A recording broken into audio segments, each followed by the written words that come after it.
To my channel. ఈరోజు ఏం జరగబోతుందో తెలుసుకుందామా? ఇంకా ఎపిసోడ్లోకి వెళ్ళిపోతే బాలు చాలా చోట్ల వెతుకుతాడు, కానీ ఎక్కడా కూడా మీనా కనిపించదు. దాంతో బాలుకి ఏం చేయాలో అర్థం కాదు. ఇక రాజేష్, అరే బాలు, ఏంట్రా సిస్టర్ ఇప్పుడు ఎక్కడుందో కూడా మనకు కనిపెట్టలేమా? మీనా ఇప్పుడు ఎలాంటి పరిస్థితిలో ఉందో ఏంటో. ఎవడో కావాలని నీకు తెలిసిన వాడే ఇదంతా చేస్తున్నాడ్రా. అవును, ఆ గుణగాడు తప్ప నాకెవరూ శత్రువు లేరు. అలాంటప్పుడు మీనాని ఎవరు కిడ్నాప్ చేసుంటారు అని చెప్పేసి ఇక బాలు అయితే ఆలోచిస్తూ ఉంటాడు. ఇంతలోకి అప్పుడే బాలు పెద్ద ఆవిడకి బట్టలు అవన్నీ ఇస్తూ ఉంటారు కదా. ఇక వాళ్ళిద్దరూ కూడా అయ్యో బాబు, బాలు బాలు అని బాలు దగ్గరికి పరిగెత్తుకుంటూ వస్తారు. ఒక్కసారిగా బాలు వాళ్ళని చూసి, పెద్దయినా పెద్దవిడా, మీరేంటి ఇక్కడికి వచ్చారు? ఏంటమ్మా అసలు మీరు ఇక్కడికి ఎందుకు వచ్చినట్టు? అయ్యో, మీనాని కొంతమంది రౌడీలు ఎత్తుకుపోయారు బాబు, మా కళ్ళతో మేము చూసాము. ఏంటి మీరు అంటుంది మామ? అవును, ఆ కారు వెళ్తూ ఉంటే దాని వెనకాల మేము పరిగెత్తుకుంటూ వచ్చాం బాబు. కానీ ఎక్కడ చుట్టుపక్కల ఆ కారు మాకు కనిపించలేదు. ఎవరికి చెప్పాలో కూడా అర్థం కాలేదు. ఇలా పరుగులు పెట్టుతూ వస్తూ ఉంటే నువ్వు కనిపించావు. అందుకే నీ దగ్గరికి వచ్చాం బాబు. ఎవరో తెలీదు, మొహానికి మాస్కులు వేసుకున్నారు. మేనాని బలవంతంగా కారులో ఎక్కించారు అని వెనకాలనే ఒక్కసారిగా బాలు షాక్ అయిపోతాడు. ఏంటి మీరు అంటున్నావా? నిజంగానా? అవును బాబు, ఆ కార్ నెంబర్ కూడా మాకు గుర్తుంది అని చెప్పేసి ఇక ఆమె బాలుకి కార్ నెంబర్ ఇస్తుంది. వాళ్ళెవరో పట్టుకొని మీనాని కాపాడు బాబు. మీనాని నేను కాపాడుతాను మా అవ్వ. మీరు నాకు సమయానికి వచ్చి ఈ నెంబర్ చెప్పినందుకు చాలా థ్యాంక్స్. మీరు వెళ్ళండి, నేను ఎలా అయినా సరే వాళ్ళని పట్టుకుంటాను. అరే రాజేష్, ఈ పెద్ద ఆవిడ్ని అలాగే పెద్ద ఆయన్ని ఆ ప్లేస్లో దింపేసి, పర్వాలేదు బాబు, మేము ఆటోలో వెళ్ళిపోతాం అని వెనకాలనే బాలు ఇక ఆ అడ్రస్ తీసుకొని ఆ కార్ నెంబర్ని తీసుకుంటాడు. ఇక రాజేష్, అరే బాలు, ఈ నెంబర్తో మనం ఏం చేయగలం రా? చేయగలం, చెప్తానుండు అంటూ శృతికి కాల్ చేస్తాడు. డబ్బులమ్మ, మీనాని ఎవరో రౌడీలు కిడ్నాప్ చేశారు. ఏంటి బాలు నువ్వు అంటుంది? మీనాని కిడ్నాప్ చేయడం ఏంటి? డబ్బులమ్మ, ఈ విషయం నువ్వు ఇప్పుడే ఇంట్లో ఎవరితో చెప్పమాకు. చెప్తే నాన్న తట్టుకోలేడు. నువ్వు వెంటనే రవిగాడిని తీసుకొని నేను చెప్పిన దగ్గరికి రా వెంటనే అని వెనగాలనే. సరే బాలు. రవి, మీనాని ఎవరో కిడ్నాప్ చేశారంట. శృతి, ఏమంటున్నా నువ్వు? అవును, బాలు ఇప్పుడే నాకు కాల్ చేసి చెప్పాడు. ఈ విషయం ఇంట్లో ఎవరికి ఇన్ఫామ్ చేయదన్నాడు. అర్జెంటుగా మనల్ని రమ్మన్నాడు. పద వెళ్దాం అని చెప్పేసి రవి అలాగే శృతి ఇద్దరు కూడా బయలుదేరి వెళ్తూ ఉంటారు. అప్పుడే ప్రభావతి, ఎక్కడికి వెళ్తున్నారు? ఇప్పుడు దాకా మీనా గురించి అంత గొడవ చేశారు. ఆంటీ, ఇదంతా మీకు చెప్పాల్సిన అవసరం లేదు. అయినా ఇదంతా జరగటానికి మీరే కదా కారణం.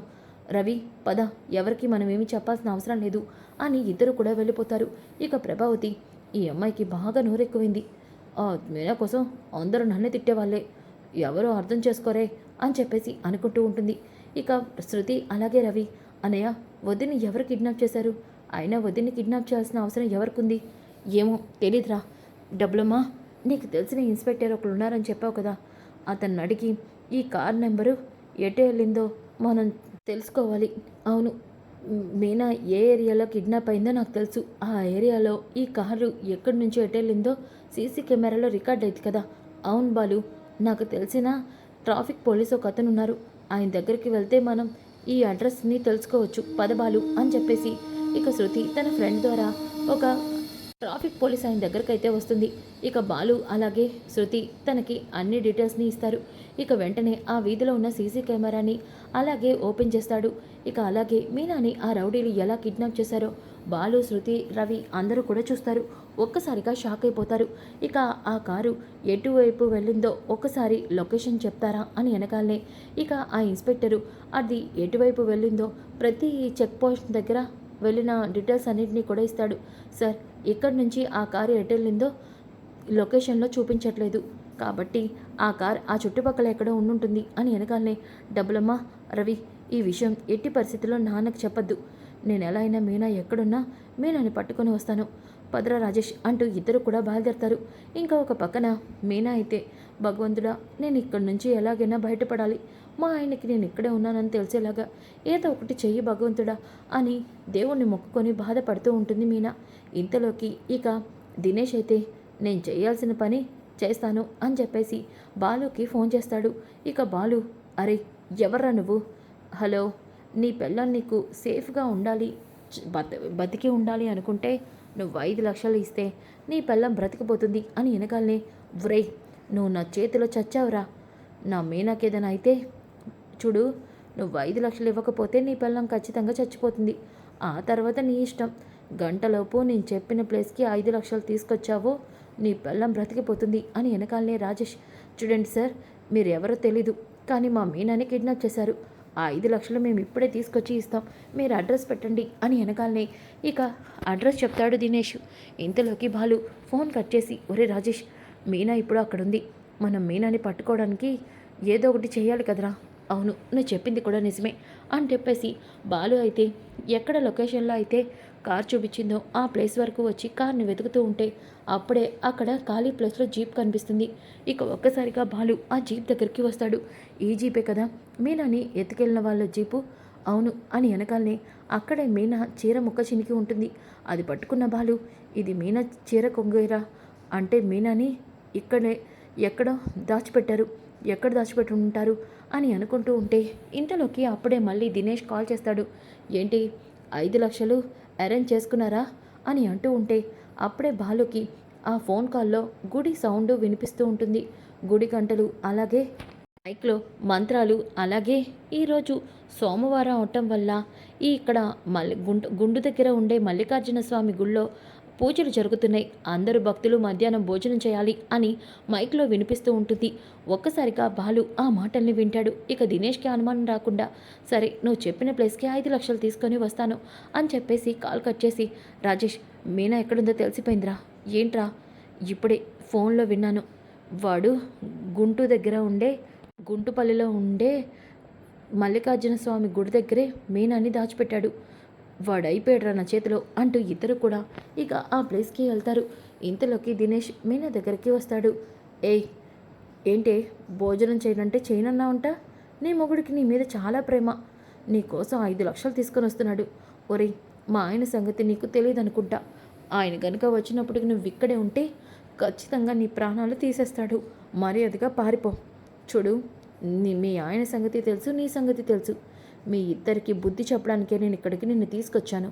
మీ ఆయన నీ కోసం పిచ్చి కుక్కల రోడ్డు మీద తిరుగుతున్నాడు, కానీ నువ్వెక్కడున్నావో మీ ఆయన కనిపెట్టలేడు అని అంటూ ఉంటే ఇంతలోకి అప్పుడే బాలు గుడి దగ్గరికి వస్తాడు. ఇక గుడి చుట్టుపక్కల ఉన్న అన్ని చోట్లని చూస్తాడు.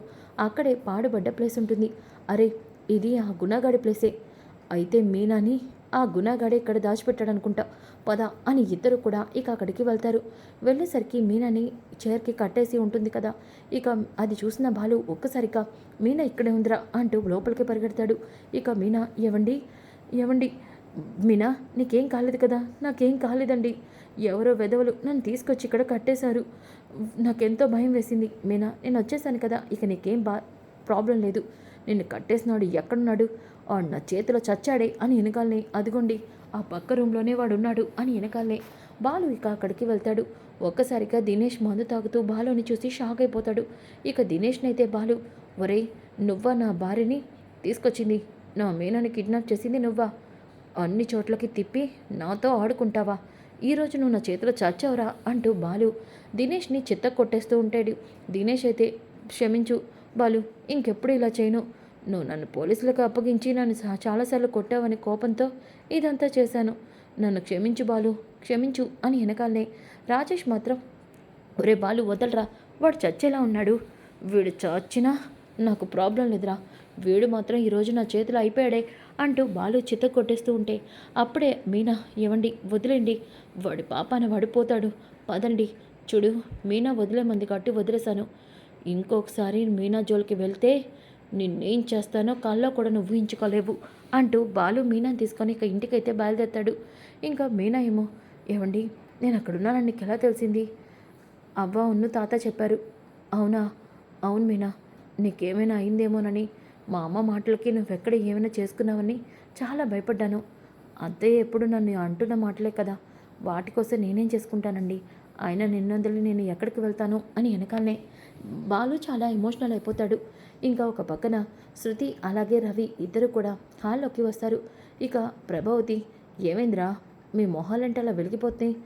వదిన ఎక్కడుందో అన్నయ్యకి తెలిసిపోయింది, ఇప్పుడు అన్నయ్య ఉదయం తీసుకొని వస్తున్నాడు అని వెనకాలనే ఒక్కసారిగా సత్యం, రవి నువ్వు చెప్తుంది నిజమా? అవునంకుల్, మీనాని ఎవరో రౌడీలు కిడ్నాప్ చేశారంట. బాలు చాలా తెలివిగా చేసి మరీ వాళ్ళని పట్టుకున్నాడు. ఇప్పుడు మీనాని సేఫ్గా ఇంటికి తీసుకొస్తున్నాడు అని వెనకాలనే రోహిణి షాక్ అయిపోతుంది. ఏంటి, బాలు మీనాని కనిపెట్టేశాడా? అంటే గుణ, దినేష్ బాలుకి దొరికిపోయి ఉంటారా? వాళ్ళు ఇదంతా చేసేది నా వల్లే అన్న విషయం బాలుకి తెలిసిపోయిందా? ఇక నా పని అయిపోయినట్టే అని చాలా టెన్షన్ పడుతూ ఉంటుంది. అప్పుడే బాలు మీనాని తీసుకొని ఇంటికి వస్తాడు. ఇక రాగానే సత్యం, అమ్మ మీనా, నీకేం కాలేదు కదమ్మా? నాకేమవుతుంది మావయ్య గారు? ఆయన నా పక్కన ఉండగా నాకేమీ కాదు అని వెనకాలనే ఇక ప్రభావతి, నాటకాలకేమీ తక్కువ లేదు. ఎన్ని నాటకాలో దొంగతనం చేసి దొరికిపోయిందిగా. ఎక్కడ ఆ దొంగతనం దీని మీదకి వెళ్తుందని కిడ్నాప్ ఇది కలిసి నాటకాలు ఆడుతుంది. లక్షావతి, ఒక్క మాట నా బీనా గురించి నువ్వు తప్పుగా మాట్లాడినా నేను చేస్తానో నాకే తెలీదు. ఏం చేస్తావురా చెప్పు, ఏం చేస్తావు? అయినా నీ పెళ్ళం 2 లక్షలు కొట్టేయడం నిజం కాదా అని వెనకాలనే, నిజం కాదు, మీనా ఎప్పటికీ దొంగతనం చేయదు. ఒకవేళ మీనా కాకుండా ఆ దొంగతనం ఎవరో చేశారో నేను తెలుసుకుంటాను. తెలుసుకొని వాళ్ళని మాత్రం వదిలిపెట్టను. అవును, రేపటికల్లా అసలు దొంగ ఎవరో కనిపెడితే నీ ముందు పెడతాను. అప్పటి వరకు మీనాని దొంగ అని ఏమైనా అంటే మాత్రం ఊరుకునేది లేదు అని వెనకాలనే శృతి, కరెక్ట్గా చెప్పవు బాలు అని అంటుంది. ఇక ఉదయం అవుతుంది. బాలు అయితే కామాక్షి దగ్గరికి వెళ్తాడు. ఇక కామాక్షి, బాలు, మీనాని ఎవరో కిడ్నాప్ చేశారంట కదా, ఇప్పుడు మీనా ఎలా ఉంది? బాగానే ఉందత్త, నీతో ఒక విషయం మాట్లాడదామని వచ్చాను. మీ ఇంట్లో నీ డబ్బులు 2 లక్షలు పోయాయంట కదా, అది మీనానే దొంగతనం చేసిందని నువ్వు అన్నావంట కదా. నేనెప్పుడన్నాను రా? ఇదంతా మీ అమ్మే అంటుంది. నేను చెప్తూనే ఉన్నాను మీనా అలాంటి మనిషి కాదు అని. కానీ మీ అమ్మ నా మాట వింటుందా? అది కదత్తా, ఎలా జరిగినా నీ డబ్బులు 2 లక్షలు పోయాయి. అందుకని ఒరే, నీ దగ్గర అబద్ధం చెప్పడం ఎందుకురా? ఆ 2 లక్షలు నావి కాదురా, మీ అమ్మవే. ఏంటత్తను అంటుంది? అవును, ఆ రోజు లాయర్ వచ్చి మీ అమ్మకి 2 లక్షలు లంచం ఇచ్చి శివ కేసుని వాపస్ తీసుకోమన్నాడు. అందుకే మీ అమ్మ కేసుని వాపస్ తీసుకుంది. ఈ విషయం నేను ఎవరికి చెప్పనని చెప్పి నాతో ఒట్టేయించుకుందిరా. కానీ నాకు నోరాగక రోహిణికి మొన్నొస్తే చెప్పేశాను. ఇప్పుడు నీతో కూడా చెప్పేస్తున్నాను రా. ఏంటత్తను అంటుంది? అవునరా, ఆ రోజు రోహిణితోనే ఈ విషయం గురించి చెప్పాను. ఇక డబ్బులు కూడా రోహిణి అక్కడే అకౌంట్లో డబ్బాలో పెట్టానని కూడా రోహిణితో చెప్పాను. ఇక అలాగే డ్యాన్స్ క్లాస్కి అంటూ పిల్లలు వచ్చారు. ఆ రోజు డ్యాన్స్ వీడియోలు తీసుకుంటానని రోహిణి, విద్య కూడా వచ్చారు. మీనా కూడా వచ్చింది. ఇంతమంది వచ్చినప్పుడు మీనా ఎలా దొంగతనం చేస్తుంది వదినా అని నేను ప్రభాతో చెప్తున్నా సరే మీ అమ్మ నా మాట వింటుందా? మీనానే దొంగతనం చేసిందంది. మీనా మాత్రం అలాంటిది కాదు అని వెనకాలనే, అత్త, మీనాని నువ్వేనా అర్థం చేసుకున్నావు? ఇంట్లో మనుషులు అర్థం చేసుకోకపోయినా చాలా థ్యాంక్స్ అత్త. ఆ 2 లక్షలు ఎవరు తీసేశారో కనిపెడతాను, ఖచ్చితంగా కనిపెడతాను అంటూ బాలు అయితే ఇంటికి వస్తాడు. ఇక ప్రభావతి అలాగే అందరూ కూడా హాల్లో ఉంటారు. ఇక సత్యం, బాలు, నువ్వు ట్రిప్కి వెళ్ళలేదా? వెళ్ళలేదు నాన్న, కొన్ని నిజాలు తెలుసుకోవడానికి వెళ్ళాను. ఏంటో అవి అని ప్రభావతి అనగానే, నీ గురించే నాన్న. ఈ లక్షావతి ఆ రోజు నా బావమరిది మీద పెట్టిన కేసు వాపస్ తీసుకొని ఏదో సంఘ సంస్కర్త అంటూ బిల్డప్లు ఇచ్చిందా? అదంతా అబద్ధం నాన్న. ఏంటి, ఏం అబద్ధం? నేను కేసు వాపస్ తీసుకున్నానుగా. ఎందుకు తీసుకున్నావు? లాయర్ దగ్గర 2 లక్షలు లంచం తీసుకొని కేసు వాపస్ తీసుకున్నావు. నీ గురించి నాకు తెలియదు అనుకుంటున్నావు లక్షావతి అని వెనకాలనే కామాక్షి నీతో చెప్పేసిందా? అంటే ఏంటి ప్రభా, ఆ రోజు నువ్వు శివ మీద జాలితో కేసు వాపస్ తీసుకోలేదన్నమాట. నేను అడిగితే నేను చట్టానికి న్యాయానికి మరో రూపం అంటూ బిల్డప్లు ఇచ్చి 2 లక్షల లంచానికి కేసు వాపస్ తీసుకున్నావా? అంటే అది నోర్బై, ఇంకొక్క మాట కూడా నాతో మాట్లాడకు. నిన్ను చూస్తుంటే చిరాకేస్తుంది ప్రభా. నువ్వింతకే దిగజారిపోయావా? అది కాదండి, అయినా ఆ 2 లక్షలు ఈ మీన కొట్టేసిందిగా. చూడు లక్షావతి, ఇంకొక్కసారి ఆ మాట అన్నావంటే నేను ఊరుకోను. అయినా ఆ రోజు రోహిణి, పార్లర్ అమ్మ, విద్య కూడా అక్కడికి వచ్చారంట కదా. అలాగే డ్యాన్స్ క్లాస్ పిల్లలు కూడా అక్కడ ఉన్నారు కదా. మరి ఇంతమంది ఉండగా నువ్వు మీనానే దొంగ అని ఎలా అంటావు అని వెనకాలనే రోహిణి ఒక్కసారిగా, అమ్మో బాలు కనిపెట్టేసినట్టున్నాడు అని చెప్పేసి, అంటే ఏంటి బాలు, ఆ 2 లక్షలు నేను కొట్టేశానంటున్నావా ఏంటి అని వెనకాలనే శృతి, ఏమో అలా కూడా అయ్యుండొచ్చు కదా రోహిణి. ఆ రోజు మీనాని ఎన్ని మాట్లాడినావు? మీనా గురించి తెలుసు కూడా. మరి బాలు కూడా అలాగే మాట్లాడుతున్నాడు. శృతి, నువ్వు కూడా అలా మాట్లాడుతున్నావేంటి? అవును, ఆ రోజు అక్కడికి ఎవరెవరు వెళ్ళారో అందరినీ అవమానించాల్సిందే.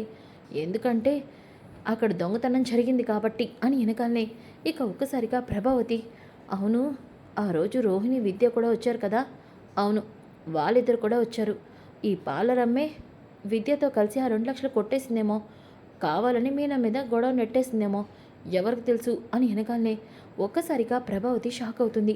చూడు లక్షావతి, ఆ 2 లక్షలు ఆ బాక్స్లో ఉన్నాయన్న విషయం నీకు ఈ పాలరమ్మకు తప్ప ఎవ్వరికీ తెలియదని కామాక్షి అత్త నాతో చెప్పింది. ఏ విషయం తెలియని మీనా అందులో డబ్బులు ఎలా కొట్టేస్తుంది? విషయం తెలిసిన వాళ్ళకి కొట్టేస్తారు అని వెనకాలనే ఒక్కసారిగా రోహిణి చాలా భయపడిపోతుంది. ఇలా దొరికిపోయానంటే ఇప్పుడు అత్తయ్య నన్ను ఏం చేస్తుందో ఏంటో అని చాలా టెన్షన్ పడిపోతూ ఉంటుంది. సో ఫ్రెండ్స్, అప్కమింగ్ ఎపిసోడ్స్ చాలా ఇంట్రెస్టింగ్గా ఉంటాయి. Don't miss. వీడియో నచ్చితే లైక్ చేయండి, షేర్ చేయండి. Thanks for watching back to my channel. ఈరోజు ఏం జరగబోతుందో తెలుసు.